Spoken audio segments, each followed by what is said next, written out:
Graça e paz, abençoados. Voltando aqui com o nosso tema, as manifestações da alma após a morte.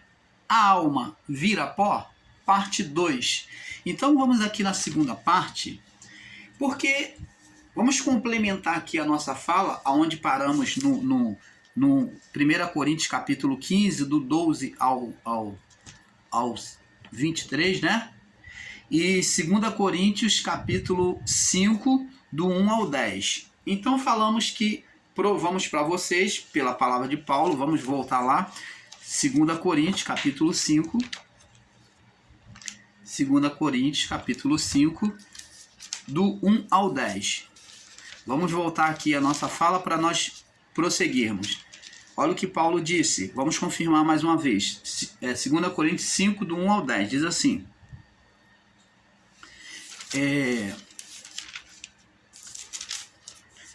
diz assim: porque sabemos que se a nossa casa terrestre deste tabernáculo se desfizer, está falando do corpo físico, casa terrestre, casa, habitação na terra. Sabemos que se a nossa habitação aqui terrena, que é o corpo físico, casa terrestre desse tabernáculo se desfizer, quer dizer, perecer, morrer, temos de Deus um edifício. Temos da parte de Deus, quando a nossa carne se desfizer, temos da parte de Deus um edifício, uma casa não feita por mãos, eterna nos céus. Então está falando agora, ele fala de um corpo físico, mas está falando que nós temos um corpo espiritual feita pelas mãos de Deus. Que corpo espiritual é esse que ele está falando? O espírito humano, a vida, aquele que trouxe a vida a este corpo. E por isso também gememos, verso 2, desejando ser revestido da nossa habitação que é nos céus. Então está mostrando aqui, Paulo está mostrando, abençoados, sobre um homem espiritual, sobre um corpo, uma vida espiritual sobre este corpo. Por isso que ele diz, por isso também gememos, sofremos, desejando. Quem deseja? O homem interior, o homem espiritual, o espírito, mano, a vida divina em nós, desejando ser revestido da nossa habitação que é do céu, desejando ser revestido totalmente da nossa habitação do céu. Se todavia, estando vestido, não formos achados nus, porque nós, os que estamos neste tabernáculo, esse tabernáculo é este corpo que ele quer dizer, gememos carregados, e não porque queremos ser despido, mas revestido, mas para que o mortal seja absorvido, para que o corpo mortal seja absorvido pela vida. Então, abençoados, observa aqui que Paulo está dizendo que o corpo mortal, esse corpo mortal, vai ser absorvido. Quer dizer, ele é como uma semente, ele vai ser absorvido, a vida vai vir sobre ele e ele terá um corpo, será um corpo agora sem corrupção, um corpo que não se corrompe. E como é que se podem os irmãos ensinadores em graça dizer que o juízo, após a morte do corpo, a alma deixa de existir, a alma vira pó? Como é que se pode ensinar que a alma fica preso ao túmulo? Fica preso na sepultura. Paulo está dizendo aqui que este corpo será absorvido como uma semente que lança na terra e brota uma árvore, né, uma vegetação, assim também será o nosso corpo. Ele vai brotar pela semente do pó, que é pó, ele vai germinar numa vida incorruptível. Por isso que ele diz, esse corpo mortal será absorvido, quer dizer, a vida vai absorver parte deste corpo, transformando num novo corpo. Ora, quem para isso mesmo já nos preparou foi Deus que nos preparou para isso, o qual também deu também o penhor do Espírito, a garantia do Espírito. Por isso estamos sempre de bom ânimo, sabendo que enquanto estarmos no corpo, vivemos ausentes, Por isso, sempre estamos de bom ânimo, sabendo que enquanto estivermos no corpo, vivemos ausente do Senhor, pois andamos por fé e não por vista. Mas temos a confiança e desejamos antes deixar este corpo para habitar com o Senhor, pois que muito desejamos também ser-lhe-á agradável, quer presente ou ausente. Verso 10, porque todos devemos comparecer, ó o que Paulo diz, porque todos devemos comparecer ante ao tribunal de Cristo, para que cada um receba segundo o que tiver feito por meio do corpo, bem ou mal. Porque todos, Paulo está falando para aquele povo do período deles, que haveria um juízo para eles. Haveria um juízo. Então Paulo está dizendo que todos iriam comparecer. Como é que eles iriam comparecer diante de Deus? Recebendo um novo corpo. Vê aqui a palavra que está dizendo que tanto o que fez o bem quanto o que faz o mal. Que o juízo ia ser aqui, ó. Para que cada um receba o que tiver feito por meio do corpo desta vida, ou bem ou mal. Então, todos ali iriam comparecer em juízo diante de Deus, recebendo um novo corpo,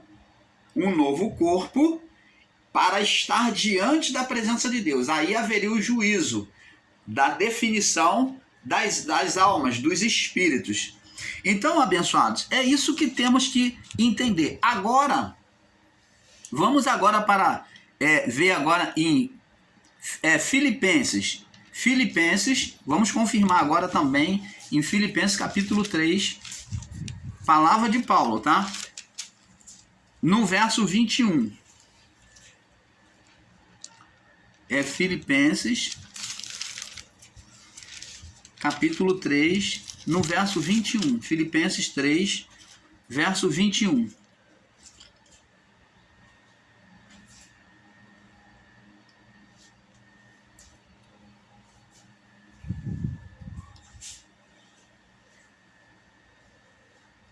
Vamos ler do verso 18 em diante. Filipenses 18 ao 21. Diz assim: porque muitos há, dos quais muitas vezes vos disse, e agora também digo, chorando, que não são inimigos da cruz de Cristo, cujo o fim...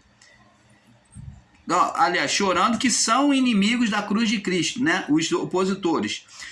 Cujo fim é a perdição, cujo Deus é o próprio ventre, cuja glória é para a confusão deles, que só pensam nas coisas terrenas.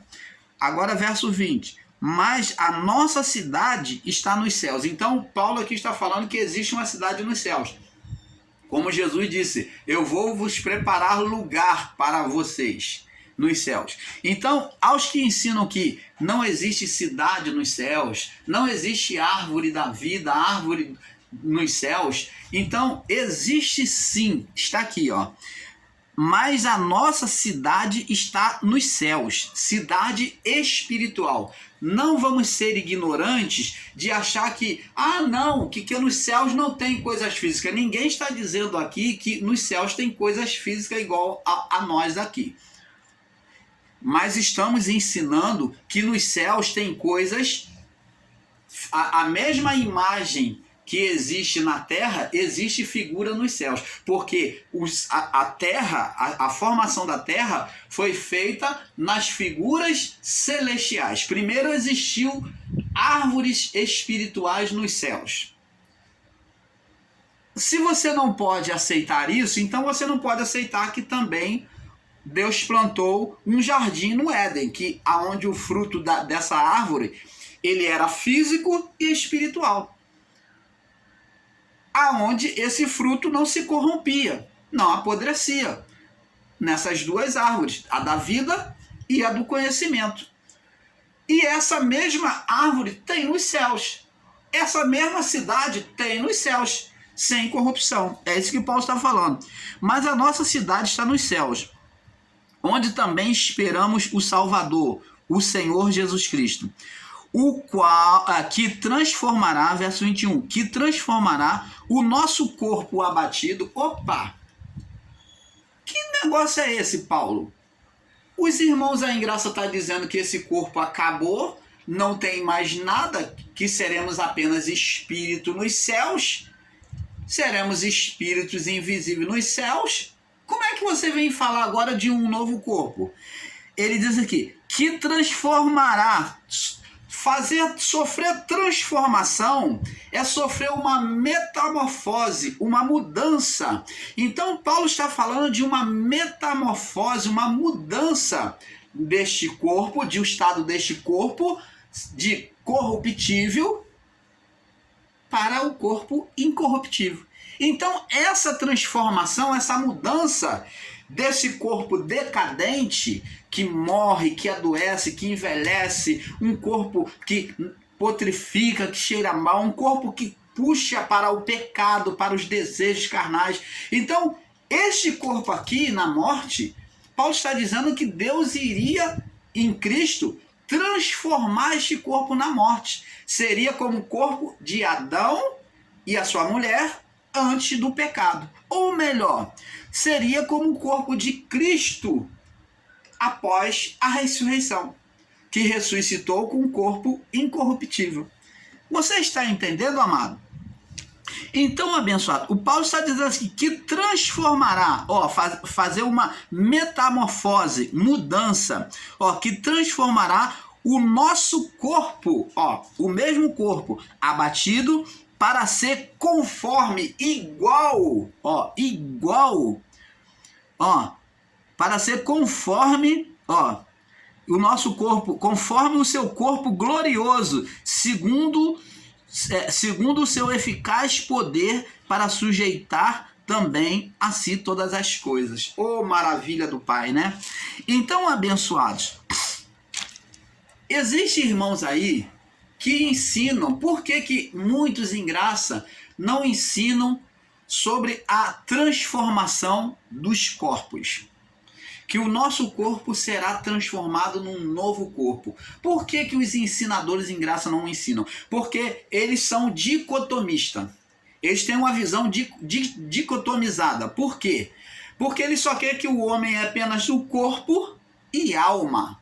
Ou essa alma eles descrevem como espírito. Então, quando a palavra de Deus, a Bíblia diz sobre espírito, eles entendem de forma literal como só a alma. Porque quando a palavra diz acerca da alma, também fala como espírito. Mas por quê? Porque a alma é espiritual. Apesar de haver irmãos entre nós ensinando que a alma morre. Se você ensina que a alma morre na sepultura junto ao corpo, se quando a pessoa é levada ao pó, a alma morre os sentimentos, morre as emoções, que a alma, eles ensinam que a alma é os neurônios do homem, então a alma é física e não espiritual. Mas se a alma é espírito, se você enxerga, você é ensinador em graça, que ensina que a alma é espírito, quando você lê lá, está falando da alma, está falando, muitas das vezes, está falando do espírito, mas você entende que é a alma. E você literaliza dizendo que onde está escrito espírito é a alma, então como é que a alma pode morrer? Como é que a alma pode ficar presa na sepultura como vocês ensinam? Primeiro, alma é espírito, de fato. Só que ela tem dupla, o espírito tem dupla manifestação. Esse espírito é de dupla manifestação. Quem traz vida à alma é o espírito. Quem trouxe vida à alma humana é o espírito. Não existe vida, não existe alma sem espírito. É isso que você tem que entender. Vamos entender agora sobre o livro Vamos ler agora no livro de 1 Tessalonicenses. Vamos ler aqui no livro de 1 Tessalonicenses para nós irmos pautando aqui. Vamos ler. 1 Tessalonicenses, capítulo 5, verso 23. 1 Tessalonicenses 5, 23. Diz aqui, olha o que Paulo diz, ó. O mesmo Deus de paz vos santifique em tudo. Então Paulo está falando, ó, o mesmo Deus que é o nosso de paz vos santifique em tudo. Em todo o vosso espírito. Espírito aqui está com letra minúscula, mostrando espírito humano. Espírito humano. O mesmo Deus de paz vos santifique em tudo. E todo o vosso espírito, ó, e todo o vosso espírito, aí tem uma vírgula. Então, se alma é apenas espírito, se espírito não existe, se apenas existe corpo e alma, como muitos estão ensinando, são os que estão ensinando com dicotomia, né? São os dicotomistas, estão ensinando que o homem é apenas corpo e alma.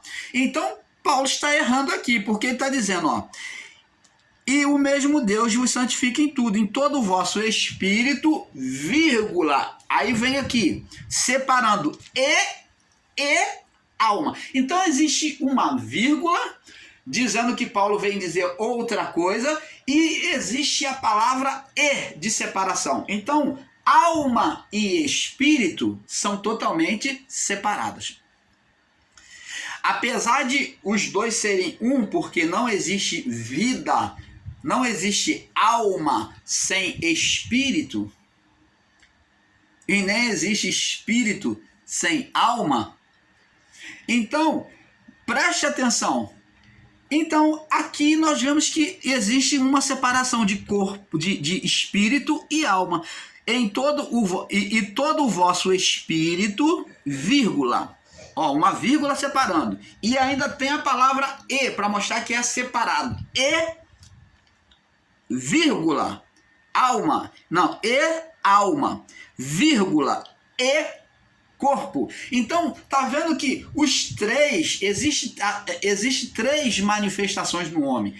Corpo e, vírgula, corpo, vírgula, e alma, vírgula, e corpo.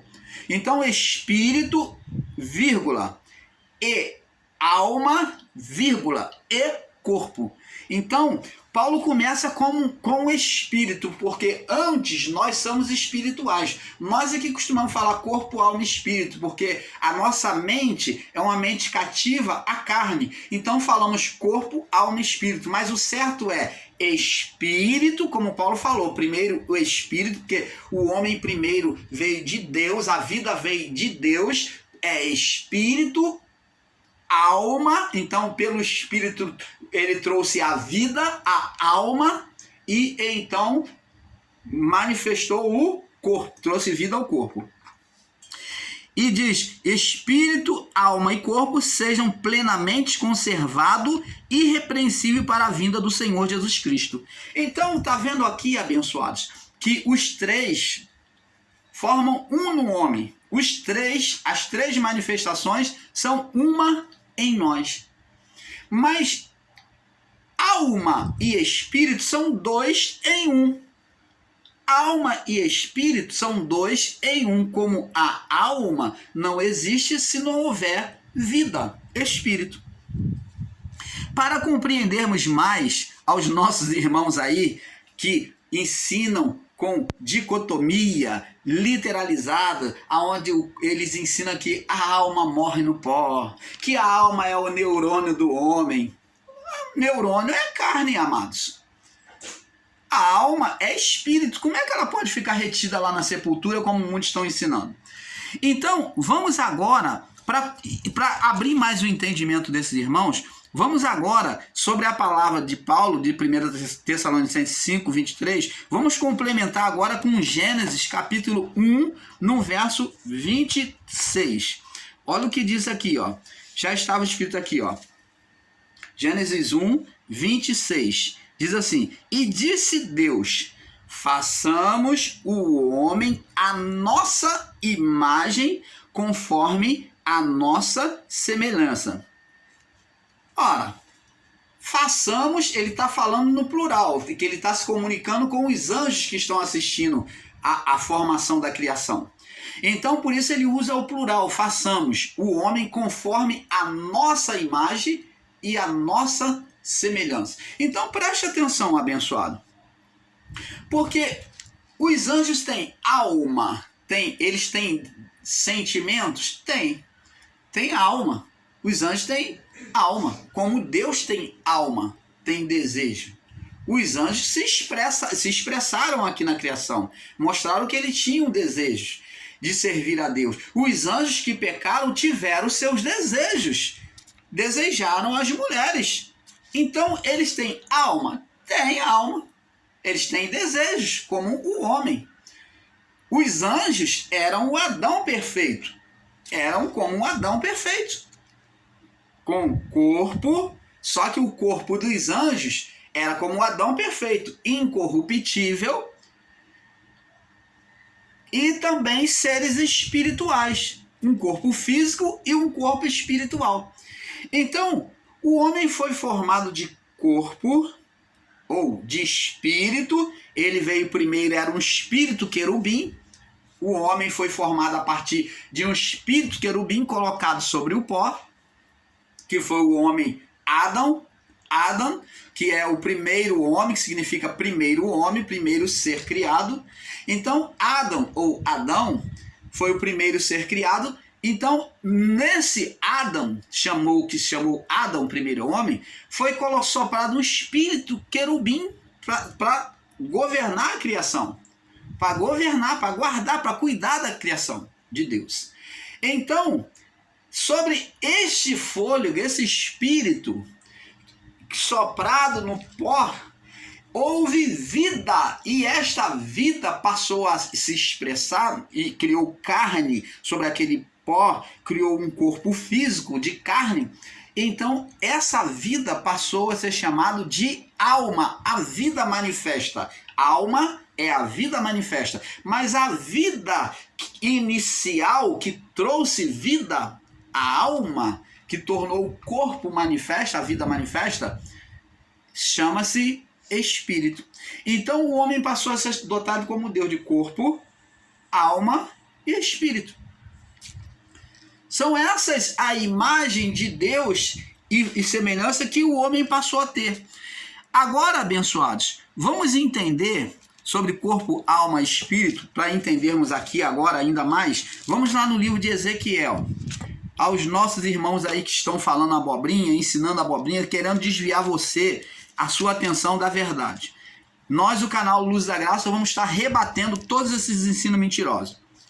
Olha só, observa aqui em Ezequiel 37, nos dá uma ideia de como o homem foi formado. O que houve na criação? Vamos por aqui ter uma ideia. Foi deixado a nós para entendermos. Diz assim, Ezequiel 37, veio a mim a mão do Senhor e me fez sair no espírito do Senhor e me pôs em meio de um vale que estava cheio de ossos. Então a mão de Deus levou Ezequiel e levou até um vale que estava cheio de ossos. Pelo Espírito de Deus ele foi conduzido lá. E ele estava cheio de ossos e me fez passar em volta deles, caminhar em volta deles. E eis que eram muito numerosos sobre a face do vale, e eis que estavam sequíssimos. Então eram ossos que já não tinha nem mais carne, né? Eram muitos ossos naquele vale que não tinha nem mais carne. Os ossos já não tinha carne, dizendo que estava sequíssimo. Já era de muito tempo. E me disse, filho do homem, porventura viverão esses ossos? Porventura pode viver? Pode tornar a viver?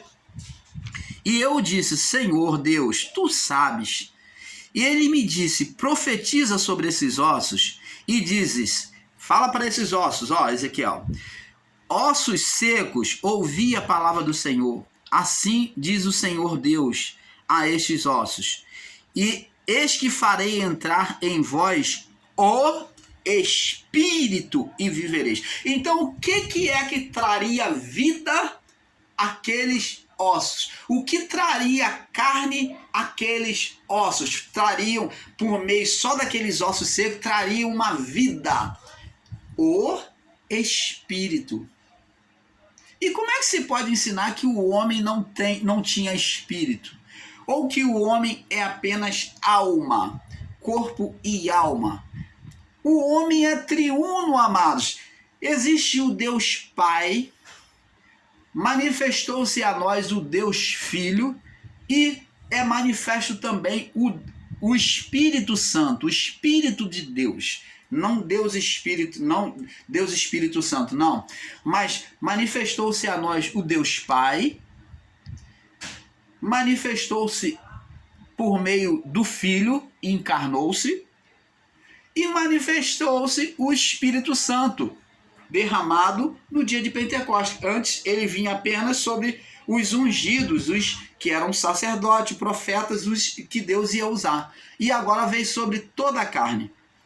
Então vemos essas três manifestações, essa trindade, essas três manifestações de Deus na criação.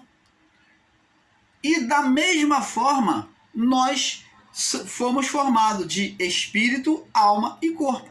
Aqui então Deus diz assim: e eis que farei, verso 5, assim diz o Senhor Deus a estes ossos, eis que farei entrar em vós o Espírito. Espírito aqui está com letra minúscula. Espíritos humano. A vida voltaria a esses corpos que estavam ali já mortos durante muito tempo, já de ossos sequíssimos. Então os espíritos humanos, daqueles humanos, voltariam para eles. O espírito de cada vida naquele exército que estava morto naquele vale, voltariam para eles. Espírito humano. E então farei entrar em vós o espírito e vivereis, ou vamos trocar aqui, e tereis alma, tereis vida. Você está entendendo, amado? Esse vivereis aqui está ligado à manifestação da vida, que é a alma, que é a vida manifesta. A alma é a vida manifesta do homem, mas a vida, quem traria era quem? O Espírito. E porém nervos, verso 6, sobre vós, e farei crescer carne sobre vós, e sobre vós estenderei pele, e porei em vós o Espírito. Então dá para se entender como que aconteceu quando Deus pegou aquele pó lá e formou o homem. Quando ele soprou o fôlego, o que aconteceu, irmão Paulo? O que aconteceu?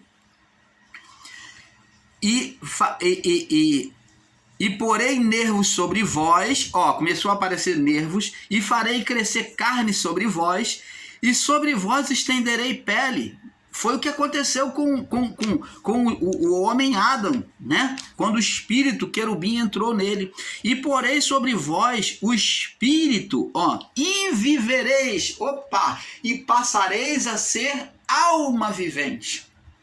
Vivereis, alma vivente. Então, o Espírito, a vida ou a essência de Deus teria que entrar no homem para ele ter vida, para ele passar então, a partir daí, ser alma vivente. Não existe vida sem espírito. Não existe alma vivente que não tenha espírito. Até os animais têm espírito animal. As plantas têm o espírito que rege, que dá vida às plantas.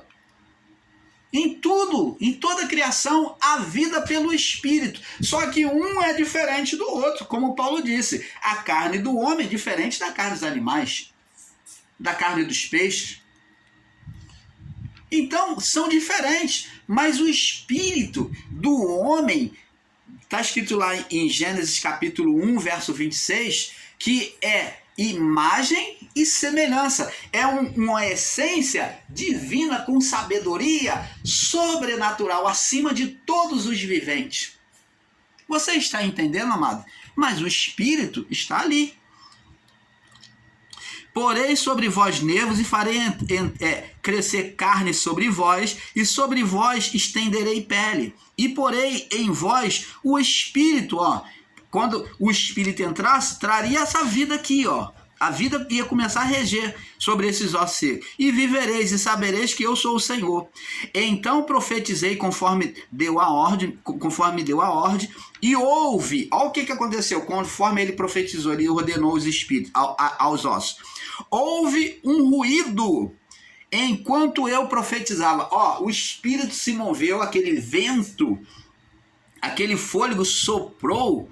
Aqueles espíritos vieram e houve um ruído enquanto eu profetizava. E eis que fez um reboliço, e os ossos se achegaram, cada um ao seu osso, cada parte do osso se encontrando com o seu próprio corpo. Assim será na ressurreição, né? E olhei, e eis que vieram nervos sobre ele, cresceu carne, e estendeu-se estendeu-se a pele sobre eles e por cima, mas não havia neles ainda espírito. Então, houve um mover da parte de Deus. Todos esses ossos se juntaram ao seu próprio corpo. Houve agora a carne, começou a vir a nascer os nervos, a carne, mas faltava a vida, faltava o espírito para manifestar a vida neste corpo. E ele me disse: profetiza ao espírito, dá ordem aos espíritos que voltem para este corpo. Manda esses espíritos voltar, profetiza, ordena ao espírito que volte para esse corpo. Assim diz o Senhor Deus: vem dos quatro cantos, ó espírito, ó, junta todos os espíritos e sopra sobre estes mortos para que vivam. Então, junta os espíritos e sopra sobre eles, devolve a vida para eles. Então, os espíritos voltou. E profetizei como ele deu a ordem. Então, o espírito entrou neles e viveram e se puseram em pé em um grande exército, grande ao extremo. Então me disse: filho do homem, esses ossos são de toda a casa de Israel. E os que dizem: os nossos ossos se secaram e pereceu-se a nossa esperança, nós mesmos estamos cortados. Portanto, profetiza e diz: assim diz o Senhor Deus: eis que abrirei os vossos sepulcros.